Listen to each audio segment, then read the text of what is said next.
গাছ লাগান, প্রাণ বাঁচান। পৃথিবীকে আগামী প্রজন্মের বাসযোগ্য করে তুলতে পরিবেশ রক্ষার বার্তা দিচ্ছে ব্যারাকপুরের সুকান্ত স্মরণীয় পূর্ব তালবাগান অধিবাসীবৃন্দ পুজো কমিটি। 37তম বর্ষে তাদের থিম স্পন্দন। বৃক্ষচ্ছেদন বন্ধ করার পাশাপাশি প্রকৃতির রোষ থেকে মানব জাতিকে বাঁচাতে যে অবিলম্বে জলের অপচয়ও রোধ করতে হবে, সমাজকে সেই বার্তাই দিচ্ছে এই পুজো উদ্যোক্তারা। শিল্পীর ভাবনা ফুটে উঠছে মণ্ডপ জুড়ে। বিশ্ব উষ্ণায়ন বর্তমানে গোটা মানব সমাজের কাছে অশনি সংকেত। ধ্বংসের হাত থেকে এই ধরিত্রীকে রক্ষা করতে প্রয়োজন সচেতনতার। দুর্গাপুজোর মধ্যে দিয়ে সেই সচেতনতার পাঠই মানুষকে দিতে চাইছে ব্যারাকপুর সুকান্ত স্মরণীয় পূর্ব তালবাগান অধিবাসীবৃন্দ পুজো কমিটি।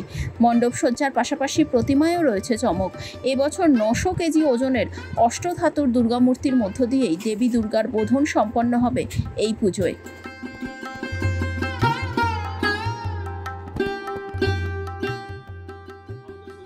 আমাদের দুর্গাপুজো কমিটি 37তম বর্ষে পদার্পণ করলো। আমাদের পুজো কমিটির নাম সুকান্ত স্মরণীয় পূর্ব তালবাগান দুর্গোৎসব কমিটি, যেটা এভারগ্রিন স্পোর্টিং ক্লাবের মাঠে পরিচালিত হয়। আমরা বিগত বছর ব্যারাকপুরে সেরা ছিলাম। এবছরও চেষ্টা করছি ব্যারাকপুরে সেরা ছাড়িয়ে গিয়েও নর্থ 24 পরগনার মধ্যে একটা স্থান অধিকার করা। আর 2 নম্বর কথা, এবছরে আমাদের থিম হচ্ছে পরিবেশ সচেতনতা।